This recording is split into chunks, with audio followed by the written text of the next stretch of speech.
ከማስሩ ወሰዱሱ ለየካቲት በዛቲ ዕለት አይረፍ። ቅዱስ ኤፍሬም መታሰቢያው ነው። በረከቱ ጋራት ነው። በዚችም ዕለት የጴጥሮስና የሶፊያ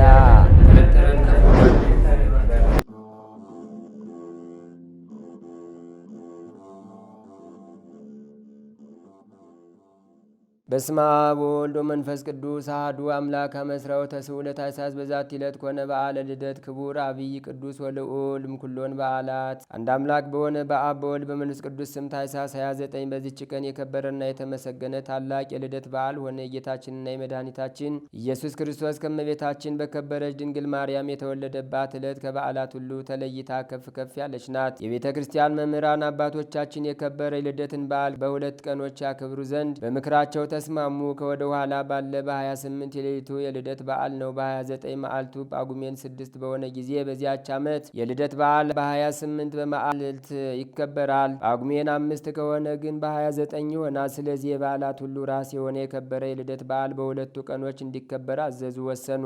የበዓላት ራስ ስለሆነ ስለከበረ የልደት በዓል የከበረ ወንጌል እንዲህ አለ።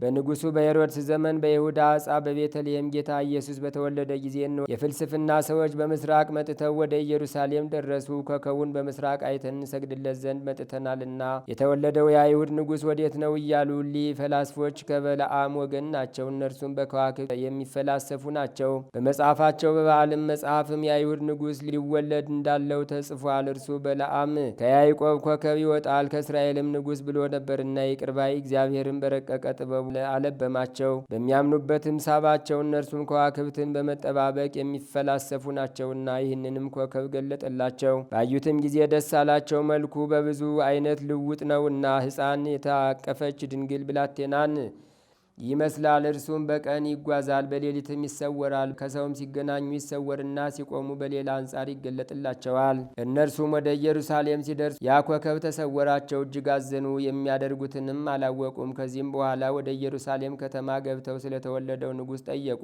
እሊህም ሰዎች ቁጥራቸው 30 ሺህ ነው። ነገሥታቱ 3 ናቸው። ለእያንዳንዱ ንጉሥ 10 ሺህ ሰራዊት አለው። ንጉሡ ሄሮድስን በሰማ ጊዜ ደነገጠ። ኢየሩሳሌም በመላዋ ከእርሱ ጋር ደነገጠች። የካህናት አለቆች ና የሕዝቡን ጸሐፊዎች ሁሉ ሰብስቦ ክርስቶስ በየት ይወለዳል ብሎ ጠየቃቸው። በይሁዳ ዕፃ በቤተልሔም ነው አሉት። በነቢይ እንዲህ ተብሎ ተጽፏልና የኤፍራታ ዕፃ ቤተልሔም አንቺም ከይሁዳ ነገሥታት አታንሽም፣ ወገኖች እስራኤልን የሚጠብቅ ንጉሥ ካንቺ ይወለዳልና። ከዚህም በኋላ ሄሮድስ ሰብአ ሰገልን በጭልታ ጠርቶ ኮከቡ የታየበትን ዘመን ከእነሱ ተረዳ። ሂዳችሁ የዚያን ሕፃን ነገር እርግጡን መርምሩ፣ ያገኛችሁትም እንደሆነ እኔም መጥቼ ሰግድለት ዘንድ በእኔ በኩል ተመልሳችሁ ንገሩኝ ብሎ ወደ ቤተልሔም ሰደዳቸው። የነገራቸውንም ሰምተው ከንጉሡ የሄዱ እነሆ በምስራቅ ያዩት ኮከብ ወደ ቤተልሔም ያደርሳቸው ይመራቸው ነበር። ሕፃኑ ካለበትም ዋሻ ላይ ደርሶ ቆመ። ኮከቡንም ባዩ ጊዜ እጅግ ደስ አላቸው። ወደ ቤትም በገቡ ጊዜ ሕፃኑን ከእናቱ ከድንግል ማርያም ጋር አገኙት። ወድቀውም ሰገዱለት። ሳጥናቸውንም ከፍተው ወርቅ፣ ከርቤ፣ ዕጣን፣ እጅ መንሻ ቀረቡለት። በእግዚአብሔርም ፈቃድ ዮሴፍ እመቤታችን ቅድስት ድንግል ማርያም ሕፃኑ ጌታ ክርስቶስ ኢየሱስን በዚያች ዕለት ወደ ቤተልሔም መጡ። ስለዚህም ሰብአ ሰገል አገኟቸው። የክብር ባለቤት ጌታችን ኢየሱስ ክርስቶስ ያለ ናዝሬት በሌላ ቦታ አላደገምና ከተወለደም ዕድሜው 2 ዓመት ሆኖት ነበር። አምላክ ነውና ስለ መንግሥቱ ወርቅን ገበሩለት፣ ክህነትም ገንዘቡ ነውና ዕጣንን ገበሩለት። ማህያዊ ለሆነ ሞቱ ምልክትም ከርቤን ገበሩለት። ወደ ሄሮድስም እንዳይመለሱ በሕልም ነገራቸው። በሌላ መንገድም ወደ አገራቸው ተመልሰው ገቡ። አምላክ በሥጋ ስለመገለጡ አዋጅ ነጋሪዎችና ሰባኪዎች ሆኑ። ይህችም ዕለት ነቢዩ ኢሳይያስ ትንቢት ስለ እርሷ የተናገረላት ናት። እንዲህ ብሎ እነሆ ድንግል ትጸንሳ ወንድ ልጅን ትወልጃለች፣ ስሙም አማኑኤል ትለዋለች።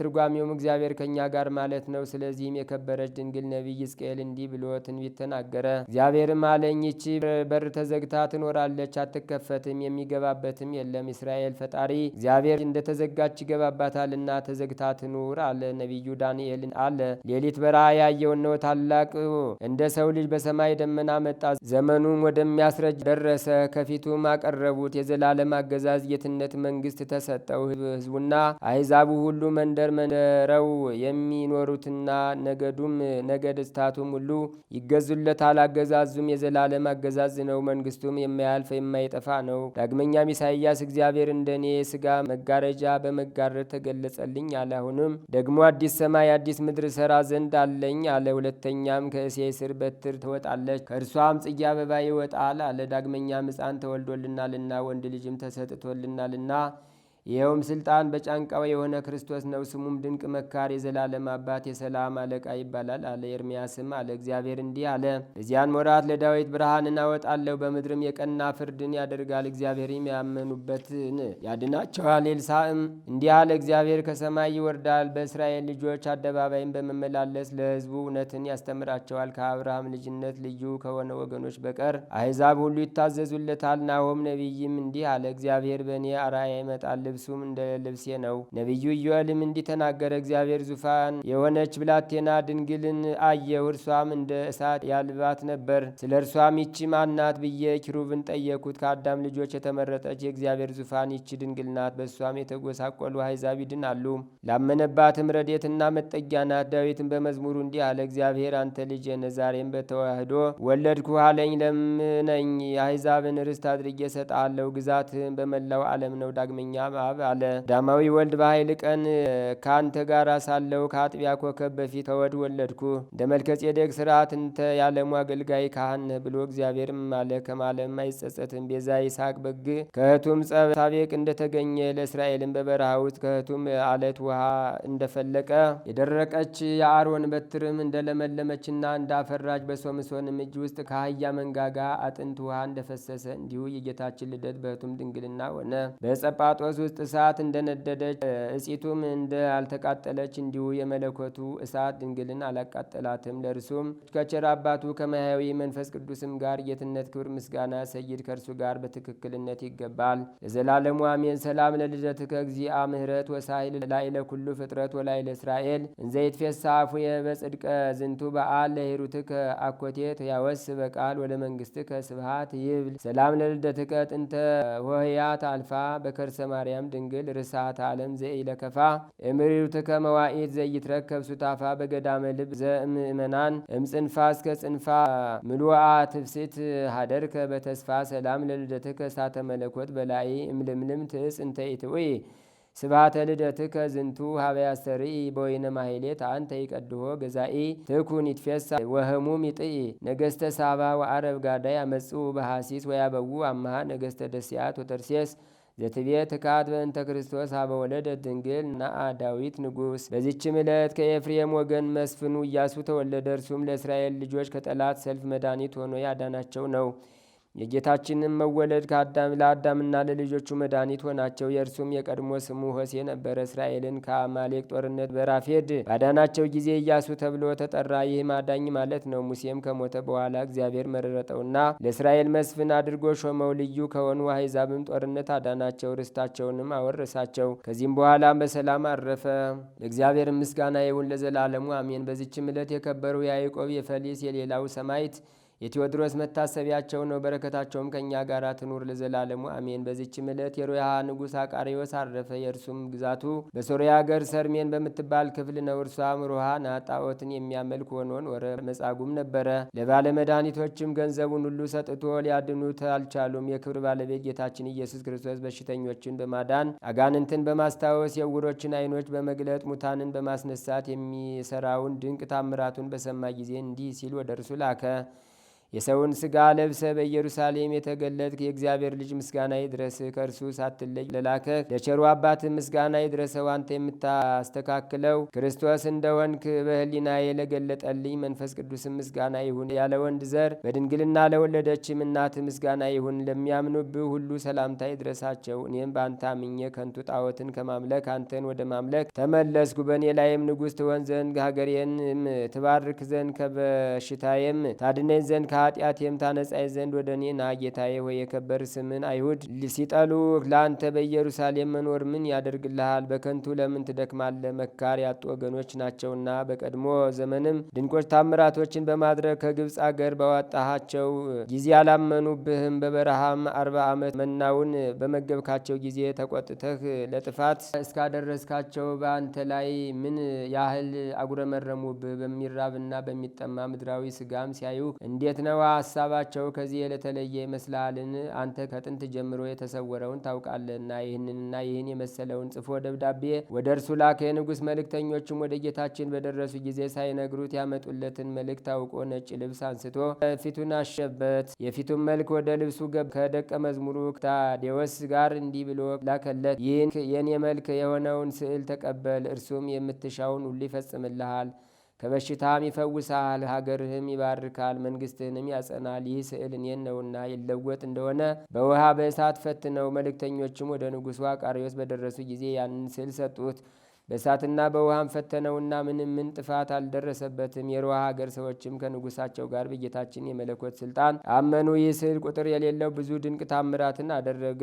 ንጉሱም ከበሽታው ፈወሰው። ከዚህም በኋላ ዕድሜውን ሲፈጽም በዚህች ዕለት አረፈ። ለእግዚአብሔር ምስጋና ይሁን ለዘላለሙ አሜን። ሰላም ለአቃርዮስን ተደለወ ለርኢ እንበለ ቀለም በልብስ ስዕል አዶናይ ውእቱ ስዕል ገባሬ እበይ የተደምሰሰ ወይ ውየ በቅድመ ጉባኤ ሰናይ ሶበፈተንወ በእሳት ወማይ። በዚችም ዕለት ሰምኑት ከሚባል አገር ገመላዊው ቅዱስ ቆሪር አረፈ።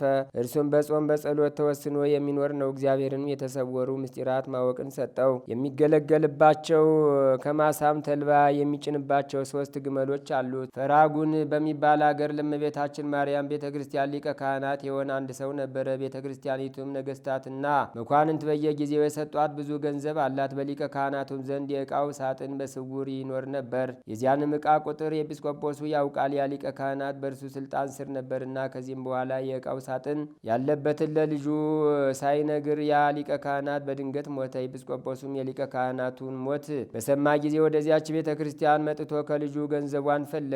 ያም ልጅ አባቴ በድንገተኛ ሞት ስለተነጠቀና ስላልነገረኝም ዕቃው ያለበትን አላውቀውም አለው። ኤጲስቆጶሱም ሰምቶ ተቆጣ፣ ሊያሰቃየውም ፈለገ። ያም ልጅ ኤጲስቆጶሱን ዕቃው ያለበትን ቦታ እስክምፈልግ ድረስ ቆየኝ፣ ባላገኘሁትም ጊዜ የወደድከውን ታደርግብኛለህ ብሎ ለመነው። እርሱም ጊዜ ሰጠው። ወደ ቤቱም በገባ ጊዜ ችግሩን ሁሉ ለሚስቱ ነገራት። እርሷም በእግዚአብሔር ታምነ በአባ መቃርስ ገዳም ወዳሉ አባቶች መነኮሳት ወደ ጎረቤቶቻቸውም ሂድ፣ እነርሱ ይነግሩሃልና አለችው። ወደዚያም ሲደርስ ችግሩን ይፈጽሙለት ዘንድ ለመነኮሳቱ ነገራቸው። የሚነግረውም አጥቶ ተስፋ ቆረጠ። አንድ ባህታዊም ጠቀሰውና እንዲህ አለው፣ ሰምኑድ ወደሚሉት ሀገር ሄደ ስለ ባለ ገመሉ ቆሪል ጠይቅ፣ በእርሱም ዘንድ እደር፣ እርሱም ይነግርሃል አለው። ወደ ሰምኑድ ማዕደርም ደርሶ ስለ እርሱ ስለ ቆሪል ጠየቀ። ሰዎችም ነገሩ ያለበትንም አመለከቱት። በሄደ ጊዜም ከመኖሪያው አገኘው። 3 ገመሎቹም ከእርሱ ጋር ነበሩ። አባ ቆሪልም ፍላጎቱን በመንፈስ ቅዱስ አውቆ ወደ ማደሪያው አስገብቶ መብልን አቀረበለት። አባቴ ሆይ ችግሬን ሳትፈጽምልኝ እኔ አልበላም አለው። ቆሪልም ችግርህ በጊዜው ጊዜ ይፈጸማልና አሁን ብላ አለው። ከራትም በኋላ በየምኝታቸው ተኙ። የሌሊቱም እኩሌታ ሲሆን ያ ሰው ቆሪልን ከግመሎቹ ጋር ቆሞ አየው። ሲሰግድ ይሰግዳሉ፣ ሲቆሙም ይቆማሉ። በነጋ ጊዜም ተልባ ይጭንባቸው ዘንድ ወደ ማሳ ወሰዳቸው። ያም ሰው ሊራዳው አብሮ ሄደ። ወደ ማሳውን በደረሱ ጊዜ ቆሪል በገመል ላይ መጫን ጀመረ። ያም ሰው ሁለተኛውን ገመል ወስዶ ያላቅሙ ሸክሙን አክብዶ ጫነው። ግመሉም መንቀሳቀስ ተሳነው። ሊመታውም ፈልጎ በትር አነሳ። ግመሉም አባቴ ቆሪል ሆይ በላዬ ጉዳት እንዳያደርስ ይህን ሰው አታሰናብተውም፣ እርሱ ያለ ችሎታ ያሸክሞኛልና ብሎ በሰው አንደበት ጮኸ። ቆሪልም መጥቶ ሸክሙን አቀለለለት። ያንንም ሰው ልጄ ሆይ በማይችለው መጠን ለምን አሸከምከው? አንተ የምታዘውን ልትሸከመው የማትችለውን ሸክም በላይ ስላመጡብህ አይደለምን? አለው። ወደ ቤቱም በገቡ ጊዜ ያ ሰው ስለ ችግሩ የዕቃውን ቦታ ይገልጥለት ዘንድ አባ ቆሪልን ለመነው። እርሱም ለሌላ እንዳይናገር ካማለው በኋላ ገለጠለት። እንዲህም አለው፣ በዚያች ቤተ ክርስቲያን በስተ ምስራቅ ታናሽ ዋሻ አለ። ዕቃውም በዚያ አለ። ወደ ቤቱም በተመለሰ ጊዜ ለሚስቱ ነገራት። በአንድነትም ወደዚያ ቦታ ሄዱ። ከነገስታት መዛግብት እንኳ የሚመስለው የሌለ መዝገብን አገኙ። ከዚህም በኋላ ለኤጲስቆጶሱ ነገረው። ኤጲስቆጶሱም ይጠብቅ ዘንድ ለእርሱ ሰጠው። ይህም ጻድቅ ሰው ቆሪል ብዙ ተጋድሎን ከተጋደለ በኋላ በመልካም ሽምግልና አረፈ። ለእግዚአብሔር ምስጋና ይሁን፣ እኛንም በዚህ አባት ጸሎት ይማረን፣ በረከቱም ከእኛ ጋር ትኑር ለዘላለሙ አሜን። ሰላም ለብፁዕ በዓለ ሰለስቱ አግማል ዘምስሌሆሙ ተንበለ በጊዜ ስኢል እንዘ ይሰግድ ወይጼልይ ለእግዚአብሔር ልዑል እርሰ ካህናት ርኢክወ ይብል። በዚችም ቀን የአክሚም ሰማዕታት መታሰቢያቸው ነው። እነርሱም በከበረ የልደት በዓል በቤተ ክርስቲያን ውስጥ የቁርባን ቅዳሴ አድርገው ተሰብስበው ሳሉ ነው የክብር ባለቤት ጌታችን ኢየሱስ ክርስቶስን በመሰዊያው ላይ ስጋውንና ደሙን ለሕዝቡ ሲያቀብላቸው አዩት። በዚህም ታላቅ ደስታ ውስጥ እያሉ መኮንኑ አርያኖስ መጥቶ ከበባቸው። ወደ ቤተ ክርስቲያንም ገብተው ስማቸው በህዋፋና ወኒን የሚባል ሁለቱን የሀገር አለቆች ይዞ ራሳቸውን ሰይፍ ቆረጠ። ከዚህም በኋላ ቀሳውስትን፣ ዲያቆናትን፣ ንፍቀ ዲያቆናትን፣ መምህራንን፣ የቤተ ክርስቲያንን ሹማምንት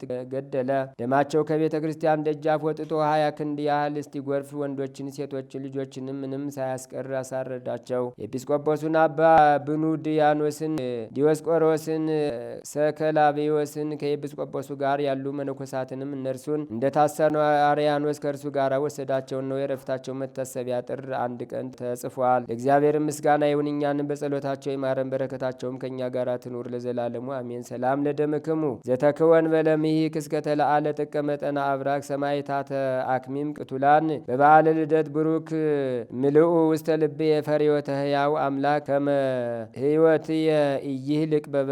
አንድ አምላክ በሚሆን በአብ በወልድ በመንፈስ ቅዱስ ስም ታኅሳስ 30 በዚች ቀን በአባ መቃርስ ገዳም በአስቄጥስ በምኔት የሆነ የከበረ አባት አባ ዮሐንስ አረፈ። በዚችም ቀን ደግሞ የተመሰገነ ዮሐንስ የረፍቱ መታሰቢያ ነው። በዚችም ዕለት የመኮንኑ አርያኖስ የጭፍሮቹ ታላላቆች ኮሪዮንና ፊልሞና ከእርሳቸውም ጋር ካሉ 40 ወታደሮች ጋር በሰማዕትነት ሞቱ። በዚችም ዕለት ሄሮስ የገደላቸውን የከበሩና የነጹ ሕፃናትን መታሰቢያቸውን የኢትዮጵያ ሰዎች ያከብራሉ። ዜናቸውም ጥር 3 ቀን ተጽፏል። ዛቅረብኩማ ኢሌታ ዘኪርያ ይላፈም ለተጸምዱ ከዘልፈ ለላ አነብብተው ከብዘነዴተ የመጽሐፈን ተረሳይ ከግዚኦ ጸዲቀ መበለቱ ኩፈ እምላቡ ላን ዘተርፈ ነቢያት ቅዱሳን ሐዋርያት ሰባክያን ሰማዕቶ ጻድቃን ደናግል አዲሁ መነኮሳት ሄራን ባርኩ ባርኮ ጉባኤ ዛቲ መካን እስከ አረጋዊ ሊቅ ወንዑስ ሕፃን ለዘ ጻፎ በክርታስ ወለዛ አጻፎ ዘይደርስ ወለዛ አንበቦ ወዘለተርጎሙ በልሳን ሐዲስ ወለዘ ሰማ ቃሎ በዝነ መንፈስ በጸሎተሙ ማርያም አራቂተ ኩሉም ባይ ስውረ ይመሐረነ ኢየሱስ ክርስቶስ።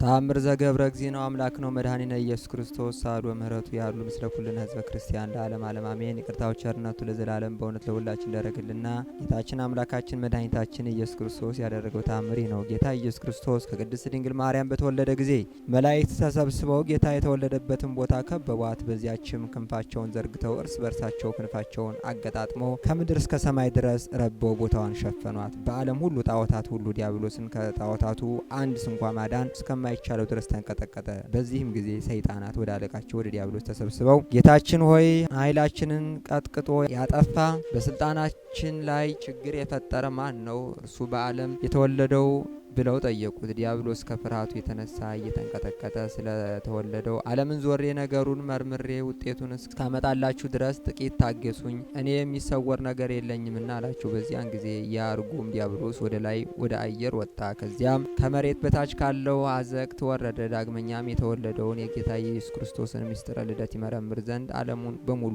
ዞረ። ነገር ግን ሊያውቀው አልቻለም። የጌታ የኢየሱስ ክርስቶስን ምስጢረ ልደት መርምሮ ለመረዳት በተሳነው ጊዜ እያዘነ ወደ ወገኖቹ ተመልሶ ሲመጣ በግንባራቸው ፍግም ብለው ወድቀው አገኛቸው። እርሱ ግን አይዟችሁ፣ አትፍሩ፣ መንግስቴ ከኔ አታልፍም አትናወጥም በማለት ልቦናቸውን አጽናናቸው። ዳግመኛም ነቢዩ ኢሳይያስ እንሆ ድንግል በድንግልና ጸንሳ በድንግልና ትወልዳለች፣ ከወለደችም በኋላ ያለ ተፍትሖ ማህፀን በኢየሩሳሌም ትኖራለች ሲል ስለ እርሷ የተናገረላትን ድንግል ወለደች ይሆን በማለት ያወጣ ያወርድ ጀመር። ይህ ልጅ ወለድ እኮ መንግስቴን ያውካል፣ አገዛዜን ያጠፋል። ኢሳይያስ ትንቢት በተናገረ ጊዜ የንጉሱን የሕዝቅያስን ልጅ ምናሴ በእርሱ ላይ አስነስቼ በመጋዝ አስተረተርኩት፣ ከዓለም አጠፋሁት። ይልቁንም ስለ እነርሱ ነቢያት የተናገረለት ጊዜው ከመድረሱም በፊት ዓላማውን ወይም አቋሙን አፈራረስኩት። እንግዲህ ማን ነው ያለ ስልጣኔና ያለ ትንቢቱ መድረስ ላይ የምንቀጠቀጥበት ጊዜ ከተደረገው በተአምራት በላይ የተደረገው ተአምር ብዙ ነቢያት ተወልደዋል። እስከ ዛሬ ችግር አልገጠመኝም። ከጽንፍ እስከ ጽንፍ ዓለሙን ዞርኩ። ወደ ላይ ወደ አየርም ወጥቼ እስከ ሰማይ ደረስኩ። ወደ ባህር ጥልቀቶችም ወረድኩ። በባህር ሁሉ ላይ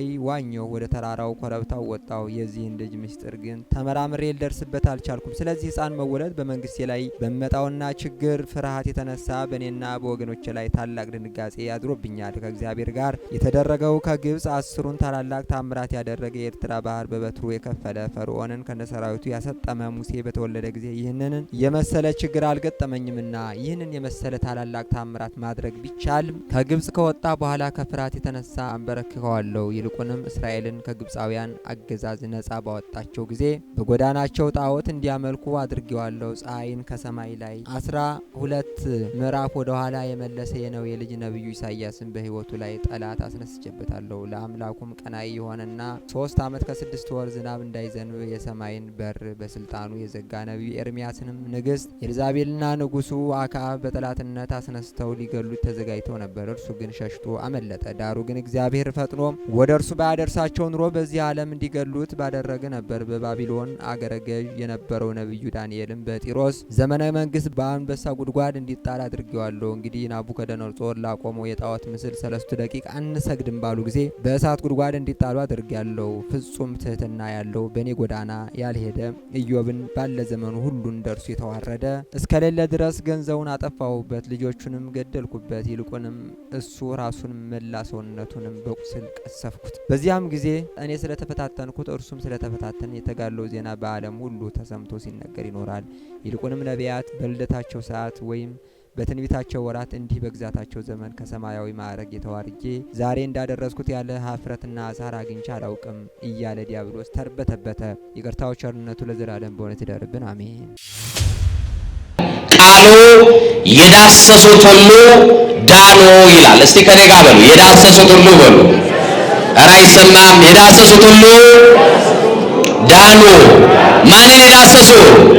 እስቲ ዛሬ እግዚአብሔር ይፈውሰኛል ብላችሁ በእምነት የመጣችሁ፣ እግዚአብሔር መከራዬን ያቀልልኛል ብላችሁ በእምነት የመጣችሁ፣ ችግራችሁ ከብዶ ከተራራን ያክል የገዘፈውን ታሪክ የሚያቀልልኝ መድኃኔዓለም ነው ብላችሁ ነገራችሁን ሁሉ በእግዚአብሔር ላይ ለመጣል የመጣችሁ፣ ማን ያቀላል? ችግራችንን ማን ያስተካክላል? ማን ይፈታል? ስልጣን የማይፈታው ጥያቄ ማን ይፈታል? ገንዘብ የማይመልሰውን ጥያቄ ማን ይመልሳል? ክብር ለመድኃኔዓለም ይሁን። ዛሬ በዚህ ጉባኤ የእያንዳንዳችን ጥያቄ ይመለሳል። ማን ይመልስልን? መከራ የከበደባችሁ ዛሬ ከመከራ ያሳርፋችኋል መድኃኔዓለም። መሐሪውን የዳሰሱ ምሕረቱን ተማምነው ወደ መድኃኔዓለም የተጠጉ መድኃኔዓለምን የዳሰሱ ሁሉ ዳኑ ተብሎ ተጽፏል። ማንን የዳሰሱ? አቤት ወገኖቼ፣ መድኃኔዓለም በሉ እስቲ ከፍ አድርጉና። ስሙ ክብራችን ነው፣ እውነት ሐሰት። ውበታችን ነው፣ እውነት ሐሰት። ግርማ ሞገሳችን መድኃኔዓለም ነው፣ እውነት ሐሰት። በሰው ፊት ለፊት ያስከበረን ማን ነው? ንገሩኝ እንጂ በሰው ፊት ለፊት ያስከበረን ማን ነው? ኃይላችን ማን ነው? ትምክህታችን ማን ነው? ክብር ለመድኃኔዓለም ይሁን። ስለዚህ እሱን ያመነ አያፍርም። ያፍራል እንደ መድኃኔዓለምን ያመነ? መድኃኔዓለምን የተጠጋ ያፍራል ወይ? እንዲህ ብሎ ይጀምራል። በመሸ ጊዜ ታንኳይቱ በባህር መካከል ሳለች እርሱ ብቻውን በምድር ላይ ነበረ ይላል። እስቲ በመሸ ጊዜ በሉ። ቀኑ ሲጨልም መድኃኔዓለም ይመጣል። ማን ይምጣልኝ? ኑሯችሁ ሲደበላለቅ በኑሮ ግራ መጋባቱ ስትሆኑ ማን ይመጣል? ማን ይመጣል? ይረዳናል ይረዳኛል ብላችሁ የምትተማመኑበት ሰው ጀርባ ሲዞር ፊት ሲነሳችሁ ማን ይመጣል? በመሸ ጊዜ አለ። ምን ባለ ጊዜ? በመሸ ጊዜ ታንኳይቱ በባህር መካከል ሳለች እርሱ ብቻ በምድር ላይ ነበረ። እስቲ እሱ ብቻ አለኝ የምትሉ ወገን ባይኖራችሁ፣ ዘመድ ባይኖራችሁ፣ ጓደኛ ባይኖራችሁ፣ እሱ ብቻ ያላችሁ ክብር ለሱ ይሁን። ይበቃናል። መድኃኔዓለም ከበቂ በላይ ነው። መድኃኔዓለም በቂ ነው አይደለም? ኧረ ከበቂ በላይ ነው። ክብር ለመድኃኔዓለም ይሁን። በቂያችን ነው መድኃኔዓለም። ስለዚህ ማን ነበር አጠገባችን በቸገረን ቀን? ወገኖቼ እሱ ብቻ በሉኛ። ማን ነበረ በታመማችሁ ቀን አጠገባችሁ? አልጋ አንጥፎ ያስታመማችሁ ማን ብቻ ነው? በቁስላችሁ ላይ ዘይት ያፈሰሰላችሁ ማን ነው? ማን ነበር አጠገባችሁ ባዘናችሁ ቀን? እንባችሁን የጠረገላችሁ ማን ነው? ማን ነበር አጠገባችሁ ቀኑ በመሸባችሁ ቀን? ማን ነው? እሱ ብቻ ነበረ። ማን ብቻ? መድኃኔዓለም ብቻ። ቀኑ በመሸ ሰዓት ታንኳይቱ ነፋስ ተነስቶባት ማዕበል በተነሳ ሰዓት ወገኖቼ ታንኳ የተባለችው ትዳራችሁ ሲናወጥ አጠገባችሁ የነበረው እሱ ብቻ ነው። ሰዎች እየገቡ ፓርቲሽን ሲያካፍሉ ትዳራችሁ ሊከፍሉ ሊበጠብጡባችሁ ሲገቡ እሱ ብቻ ቆሞ ነው ያተረፋችሁ። የጀመራችሁ ስራ አክስሯችሁ ሰዎች ሁሉ እየተሳለቁባችሁ ይኸውና በቃ እጁን እያወራጨ ሄደ እገሌ እኮ ከሰረ ሲሏችሁ በፈረሰው ቅጥራችሁ ላይ ሙሉ ሆኖ የቆመላችሁ እሱ ብቻ ነው። መድኃኔዓለም ብቻ። እውነት ሐሰት? መድኃኔዓለም ብቻ። በኑሮ በረሃ የደረሰልን መድኃኔዓለም ብቻ ነው። ቤታችን ሊፈርስ በዘመመብን ቀን የዘመመውን ጎጆ የደገፈልን እሱ ብቻ ነው። ታንኳ የተባለው ቤታችን፣ ታንኳ የተባለው ኑሯችን፣ ታንኳ የተባለው ትዳራችን በሐዘን ሲዋጥ ቤታችን ሲበጠበጥ ደርሶ የሚበጠበጠውን ቤት ሰላም የሰጠልን እሱ ብቻ ነው። ማ ብቻ? ዛሬ መዳን ይናፍቃችሁ ስትገላበጡ የምታድሩ ቀኑ ረዝሞባችሁ ሌሊቱ ረዝሞባችሁ የማይነጋ ሌሊት እያሳለፋችሁ የኔ ቀን መቼ ነው መድኃኔዓለም? እንደ ሰው ቀና የምታረገኝ መቼ ነው መድኃኔዓለም? የምትጎበኘኝ መቼ ነው? ከህመሜ የምፈወሰው መቼ ነው? መድኃኒት ሰለቸኝ፣ መርፌ ሰለቸኝ የምትሉ የመዳናችሁ ቀን ዛሬ ነው። ዛሬ መዳን ይናፈቃችሁ መድኃኒት ፍለጋ የምትንከራተቱ ምዕመናን ፈውሱ ፍጹም የሆነ ጠባሳ ሳይሽር የሚፈውስ እሱ ብቻ ነው። ማ ብቻ? ግዴላችሁም እሱ ብቻ በሉ። ዛሬ ቀን ሲከፋ እሱ ብቻ አጠገቤ ነበረ። ፈተና ሲገጥም አጠገቤ የነበረው እሱ ብቻ ነው። በህመም ክፉ ደዌ ሲያስጨንቀን የነበረው እሱ ብቻ ነው። እርሱ የሌለበት ጊዜ የለም። እርሱ የታጣበት ጊዜ የለም። የሌለበት ጊዜ የሌለ እሱ ብቻ ነው። አጣነው አትሉትም። መድኃኔዓለም ምሉ በኩለሄ ነው፣ በሁሉ የሞላ ነው።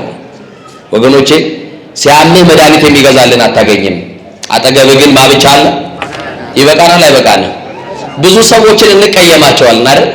በሐዘኔ ሰዓት የለም፣ በችግሬ አብሮኝ አልቆመም እንላለን። በሐዘንም በደስታን የማይለየን ማ ብቻ ነው? አቤት! በጣም የሚገርመው ነፋስም በፊታቸው ነበረ ይላል። እየሰማችሁ ነው አይደል? በመሸ ጊዜ ታንኳይቱ በባህር መካከል ሳለች እርሱ ብቻውን በምድር ላይ ነበረ ካለ በኋላ ነፋስ በፊታቸው ነበረ ይላል። ምናልባት በትዳራችሁ ነፋስ ሊኖር ይችላል። ምናልባት በኑሯችሁ ነፋስ ሊኖር ይችላል። ያ የነፈሰው ነፋስ ቤታችሁን ሊገለብጥ ኑሯችሁን እያናጋ ያለ ነፋስ ሊሆን ይችላል።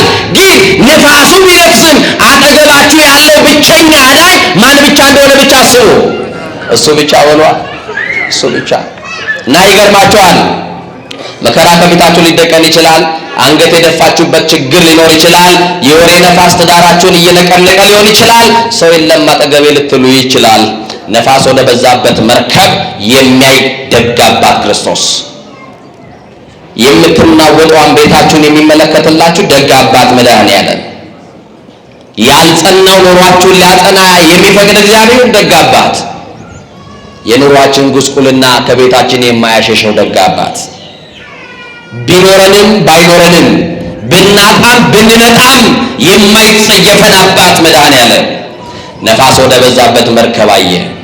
መርከቧን ነፋስ እንደበዛባት ልትሰጥም ልትገለበጥ እንደሆነ ሲያይ ባህሩን እየተረማመደ ወጣ። አንተን ከችግር ሊያድን መድኃኔዓለም አንተ መሃል ላይ የምትናጥበትን ያይና ብዙ ሰዎች ዳር ላይ ቆመው ወደ መሃል መግባት ይፈራሉ። መድኃኔዓለም መሃሉን እየረገጠ አንተ የፈራኸውን ችግር በእግሩ እየረገጠ ይመጣል ሊያድን። ባህሩን እኮ እየረገጠ መጣ እንደ የብስ። እየሰማችሁ ነው። ባህሩ ላይ እየተረማመደ መድኃኔዓለም መጣ። ጌታ ሆይ ልንጠፋ ነው አድነን አሉት። ዛሬ እስቲ አድነን በሉት ወገኖቼ። ኢትዮጵያውያን ግዴላችሁም ልንጠፋ ነው አድነን በሉት። ሳንጠፋፋ መድኃኔዓለም ይድረስልን። ልንጠፋ ነው ጌታ ሆይ አድነን አሉት። መድኃኔዓለም እያለ ማንም አይሰጥም። ግዴላችሁም የትኛውም ነፋስ ይንፈስ መድኃኔዓለም ጋር ካለን ችግር የለው። የትኛውም ጠላት በዙሪያችን ይክበበን እንደ ቅዱስ ዳዊት እንዘምራለን። አንሰ ሰገብ ሆኖም ቆተን ሳይኩስ መእግዚአብሔር አንጻኒ ይላል። እኔ ተኛው እንቀላፋው እግዚአብሔር ደግፎኛልና ነቀው። ደጋፊያችን እግዚአብሔር ከኛ ጋር ካለ ብዙ ጊዜማ ተገፍተረናል እኮ አልወደቅንም እንጂ ወገኖቼ። የገፈተረ ሰው አቅም አንሶት አይደለም መሬት ያልነካው የማይጥለው የአማኑኤል እጅ ስለያዘ እንጂ በማይጥለው ክንዱ የተደገፍንበት ክንድ የተማመንበት ክንድ የተጠጋነው መድኃኔዓለም ስለሆነ ነው እንጂ ዛሬም ድረስ ገፊዎች አሉን። ግን የገፊ ክብሩ ግን ወንበር ላይ መግፋቱ ነው። ገፍቶ ገፍቶ ገፍቶ ወንበር ላይ ያስቀምጣል። የገፊ አያችሁ አንዳንድ ቀን ጥሩ ገፊ ይስጣችሁ ይባላል አይደል? ሰምታችሁ ታውቃላችሁ? እንደው ጥሩ ገፊ ይስጣችሁ ሲባል ሰምታችሁ ታውቃላችሁ? ሰው ተገፍቶ ወደ እንጀራው ይገፋል። አንዳንዱ ሰው እንኳንም ተገፋው ይላል። ሰው ተገፍቶ ከሀገር ወጥቶ ወደ እንጀራው ይገፋል፣ ወደ ወንበር ይገፋል፣ ወደ ስልጣን ይገፋል። የመገፋት ክብሩ ክርስቶስ ስለሆነ ማን ነው? ክርስቶስ። እና ወደሚናጠው መርከብ ብቻ አይደለም፣ ወደሚናጠው ትዳራችን እንዲመለከት ወደ እግዚአብሔር እናልቅስ። በዚህ በማርቆስ ወንጌል ምዕራፍ 5 ቁጥር 25 ላይ ታሪኳ የተመዘገበላት በበሽታ የተሰቃየች አንዲት ሴት፣ የዚህችን ሴት ታሪክ ሁላችሁ እንደተማራችሁበት አስተውላለሁ። ብዙዎቻችሁ ለዚህ ታሪክ እንግዶች አይደላችሁ። በተለያየ መምህራን ተምራችኋል። የትምህርታችን ርዕስ እንዳትረሱት። የዳሰሱት ሁሉ ምን አሉ? የዳሰሱት ሁሉ ምን አሉ? ዳኑ።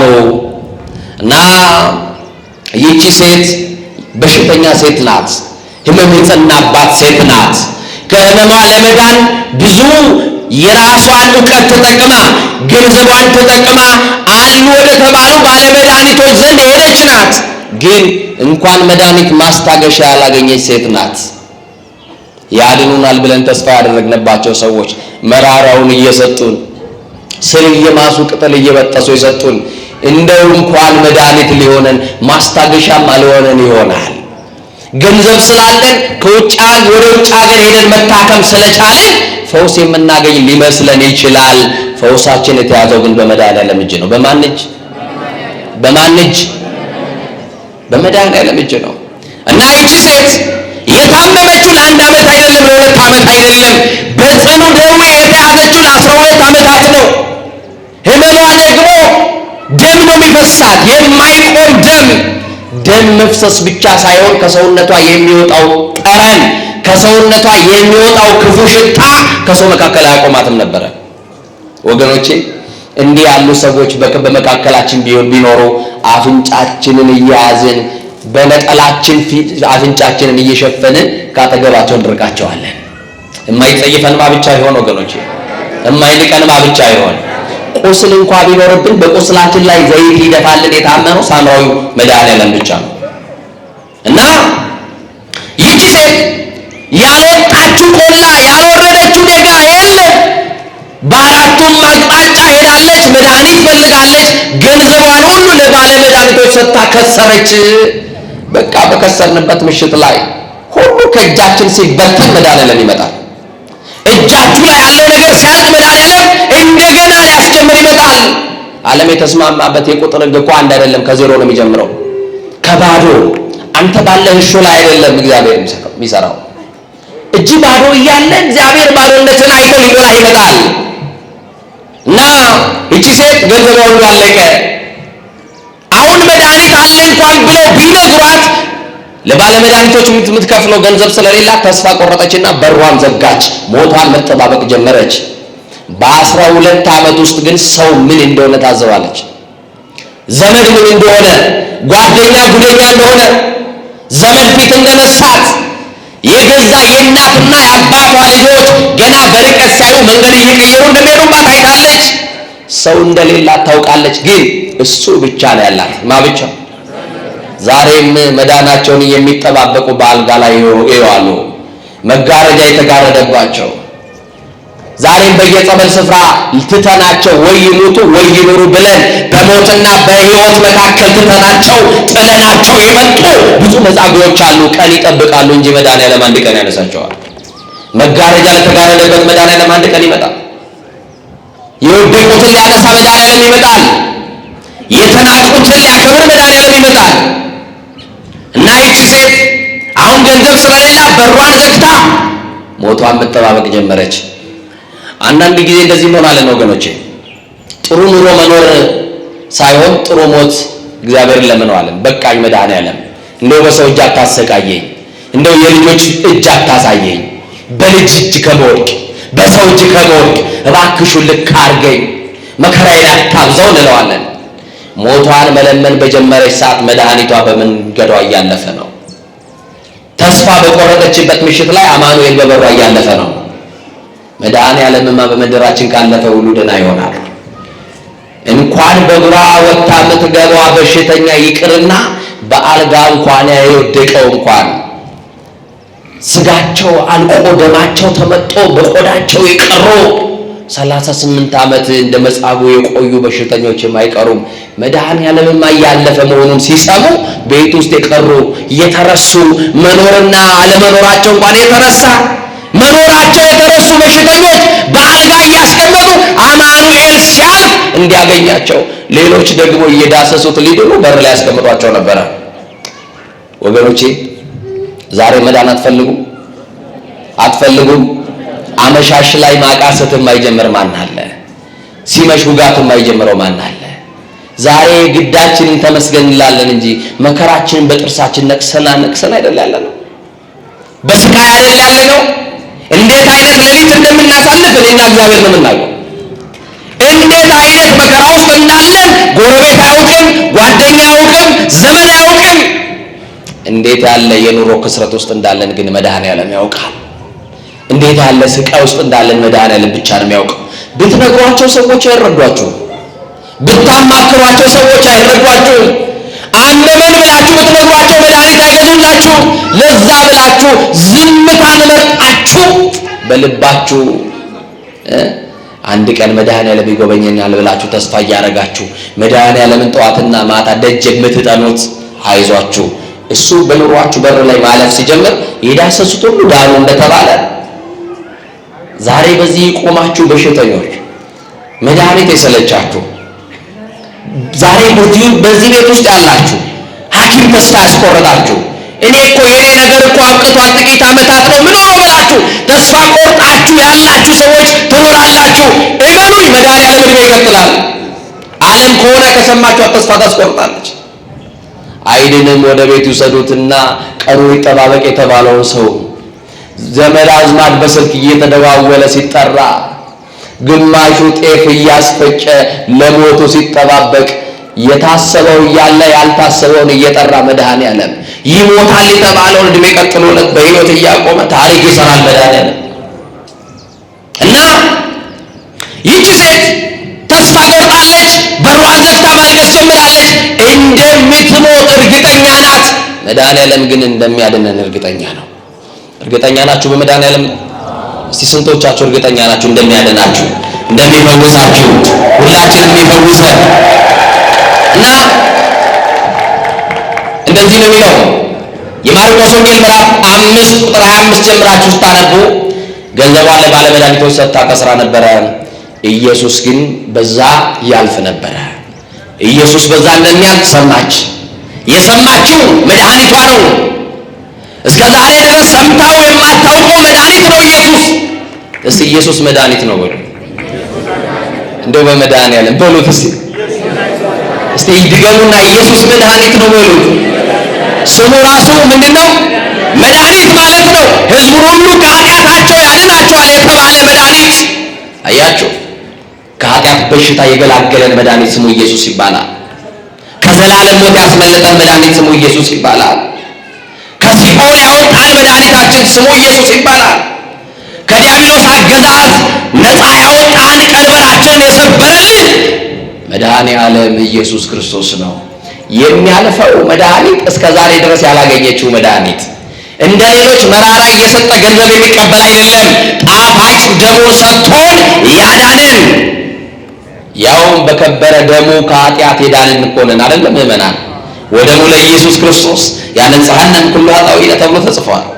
የኢየሱስ ክርስቶስ ደም ከኃጢአት ሁሉ ያድነናል። ከኃጢአት ሊያድነን የመጣ መድኃኒታችን ኢየሱስ ክርስቶስ በዚህች ሴት በር ላይ ያልፍ ነበረ። እየሰማችሁኝ ነው? ዘገየብን የምትሉ መድኃኔዓለም፣ ትቶኛል የምትሉ መድኃኔዓለም፣ ጠዋትና ማታ እየለመንኩት ይሄን ነገር ትቶታል የምትሉ በተስፋ መቁረጥ ውስጥ ያላችሁ አይዟችሁ፣ ይመጣል መድኃኒታችሁ፣ ያልፋል በበራችሁ። የድሆችን ጎጆ ሳይንቅ ወደ ድሆች ቤት ይገባል መድኃኔዓለም። ላስቲክ ወጥረን እንኳን መንገድ ላይ ብንወድቅ መድኃኔዓለም ሊያነሳን ይመጣል። እንኳን በቤት እየኖርን ጎዳና ላይ ብንወድቅ እንኳን ሊያነሳን መድኃኔዓለም ይመጣል። ማን ይመጣል? እያለፈ ነው። ሰማች። ኢየሱስ እያለፈ ነው አሏት። የናዝሬቱ ኢየሱስ የታመነው ተስፋ የማርያም ልጅ አማኑኤል እያለፈ ነው አሏት። አሁን እሱ እያለፈ ተብላ ላያድኗት ገንዘቧን ይዛ ስንት መንገድ በእግሯ ተጉዛ የለ እንዴ? በሯን ከፍታ በር ላይ ጠበቀችው መድኃኒዓለም። ዛሬማ ከህመም ይገላገላለሁ አለች። ዛሬ ከህመም ይገላግላችሁ መድኃኒዓለም። በስቃይ ያላችሁ መድኃኒዓለም ዛሬ ይገላግላችሁ። በጭንቀት ውስጥ ያላችሁ እግዚአብሔር ዛሬ ከጭንቀት ይገላግላችሁ። ዛሬ የመጎብኛ ቀኔ ነው አለች። እስቲ የመጎብኛ ቀናችሁ እንዲሆን የምትፈልጉ ከፍ አድርጉና አሳዩ። ዛሬ ይሁንላችሁ። እናንተ የምትጎበኙበት ቀን ዛሬ ይሁንላችሁ። የእናንተ ቋጠሮ የሚፈታበት ቀን ዛሬ ይሁንላችሁ። ከዕዳ ነፃ የምትወጡበት ቀን ዛሬ ይሁንላችሁ። ከስቃይ የምትፈቱበት ቀን ዛሬ ይሁንላችሁ። እያለቀሳችሁ ያላችሁ እንባችሁ የሚታበስበት ቀን ዛሬ ይሁንላችሁ። መድኃኒዓለም ደግሞ እንባ ማበስ ብቻ አይደለም፣ የእንባ ምንጮችን ማድረግ ይችላል። የእንባ ምንጮቻችንን ያድርቅልን። እና ወጣችና ብዙ መቆም አትችልም ይቺ ሴት። እየሰማችሁ ነው? ለምን? ደም ይፈሳታል። ሪዚስት ማድረግ አትችልም። ጥቂት ከቆመች ያዞራትና ትወድቃለች። ታዲያ መድኃኒዓለም ጋር እንዴት ብላ ትደርሳለች? በጣም ብዙ ሰው እየተከተለው ነው መድኃኒዓለምን። በጣም ብዙ ሰው እየገፋው ነው መድኃኒዓለምን። ለልዩ ልዩ ጉዳይ የሚከተለው ሕዝብ ግማሹ መዳን ፈልጎ፣ ግማሹ መልኩን ለማየት፣ ግማሹ የቃሉን ትምህርት ፈልጎ ብዙ ሕዝብ ይከተለዋል። አቅማችን ግን እሱ ብቻ ነው። ማ ብቻ ነው? ማን ብቻ ነው? አቅም ያለው ደካማዋን ከጀርባ አያት። ደካሞቹን እኛ ነን መድኃኒዓለም። እሷ ከኋላ ናት። ሌሎች እያለፏት ይሄዳሉ። እጇን ይዞ እንኳን እያበረታ አማኑኤል ጋር የሚያደርሳት ሰው አጣች። በቃ አታገኝም። ሰው ሲደክምህ ሰው አታገኝም። ስታጣ ሰው አታገኝም። ስትታመም ሰው አታገኝም። ስትቸገር ሰው አታገኝም። እቺ ሴት ማን ዞር ብሎ እንኳን የሚያያት ሰው የለም። ድንገት እንኳን በትኩረት ካዩት ከሰው መካከል እንኳን ያገሏታል። አፍንጫ እያያዙ አንቺ ነውረኛ በዚህ መካከል እንዴት ትቆሚያለሽ እያሉ ያባረሯታል። ማንም አላስተዋላትም። እንኳን ቆሜ እንደ ሕፃን ልጅ ዳዴ እያልኩ እሱ ጋር ደርሳለሁ አለች። ዛሬ መድረስ የምትፈልጉት ማጋር ነው ወገኖች። ማጋ መድረስ ትፈልጋላችሁ? ኧረ በማለት ማጋ መድረስ ትፈልጋላችሁ? መሐሪው ጋር፣ ይቅር ባዩ ጋር፣ ባሕረ ምሕረቱ ሰፊ የሆነው ጋር እያችሁ እና እሷ የምትፈልገው መድኃኒዓለም ጋር መድረስ ነው። እና በሰው እግር እያለፈች ከመድኃኒዓለም ጀርባ ቆመች። እኔ በሽተኛ ነኝ፣ በሽታዬ ደግሞ ለ12 ዓመት የማይቆም ጽኑ ስቃይ ነው፣ ደም ይፈሰኛል ብዬ የሚያውቀውን ነገር ልንገረው አለች። ያውቃል አያውቅም? መድኃኒዓለም አጠገብ ከደረስክ ለእሱ መናገር አለባችሁ እንዴ? ያውቀዋል አያውቀውም? ንገሩኛ። እምቅድመ ሕሊና ኩሎ ያዕምር ተብሎ ተጽፏል። ከሀሳብ አስቀድሞ ያውቃል። እንኳን ነገራችሁት። ዝምታን ይሰማል መድኃኒዓለም።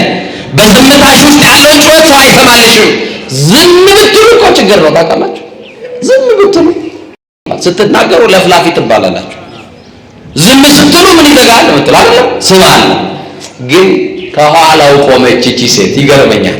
ከመድኃኒዓለም በኋላ እና እኔ ምንም ለሱ መንገድ አይጠበቅብኝም። ለሌሎች ባለመድኃኒቶች ህመሟን እየነገረች ነው መድኃኒት የሚያዙላት። ለመድኃኒዓለም ደግሞ ነግረነው አይደለም ዳሰነው እንፈወሳለን። ክብር ለሱ ይሁን። ምን ብለነው? ዳሰነው እንፈወሳለን። እና ከኋላው ቆማ እንዲህ አለች፣ ለእኔ አለች መድኃኒቴ ጋር ከደረስኩኝ የቀሚሱን ጫፍ ከነካው ይበቃኛል አለች። መድኃኒት ነው አይደለም? የሚያማችሁን ቦታ ቀብታችሁ መድኃኒዓለም መድኃኒት አድርግልኝ ካላችሁ ይሆንላችኋል አይሆንላችሁ? ይህ ቤተ ክርስቲያኑን መታችሁ ዙሪያውን ቅጥር ተሳልማችሁ ይህ ቤተ ክርስቲያኑን አጥር እንዲዳሳችሁ የሚቀዘቅዛችሁ ውጋት ያስቸግራችሁ ላይ ህመም የበረታባችሁ ቦታ ላይ ብትቀቡት ከህመማችሁ ትፈወሳላችሁ አትፈወሱም? እንዲህ ያለውን እምነት ዛሬ ያድርግላችሁ ለእናንተ እና በእምነት እንፈወሳለን። በእምነት ነው ቆመች እቺ ሴት፣ ከኋላ ቆመች። ከዛ በኋላ የመድኃኒዓለም የቀሚሱን ጫፍ በእጁ ያዘች። የሰማችሁ ነው። በእጁ በያዘችበት ቅጽበት ላይ 12 ዓመት አልቆም ያለው መከራዋ ቆሞላታል። የ12 ዓመት ደሟ ቀጥ ብሎ ቆሞላት የተደረገላትን ታውቃለች። ክርስቶስ ወደፊት ከመሄድ ቆመና ደቀ መዛሙርቱን ጥያቄ ጠየቀ። እንዲህ አለ፣ ቀሚሴን የዳሰሰኝ ማን ነው አለ። የሰማችሁ ነው። ምን የዳሰሰኝ? ቀሚሴን የዳሰሰኝ ማን ነው? ኃይል ከኔ ሲወጣ ታውቆኛል አለ። ዛሬ ይሄ ኃይል የመድኃኒዓለም ኃይል ያስፈልገናል። መከራን የሚያቆም ኃይል፣ ሐዘን የሚያቆም ኃይል፣ እንባ የሚያቆም ኃይል፣ ስቃይ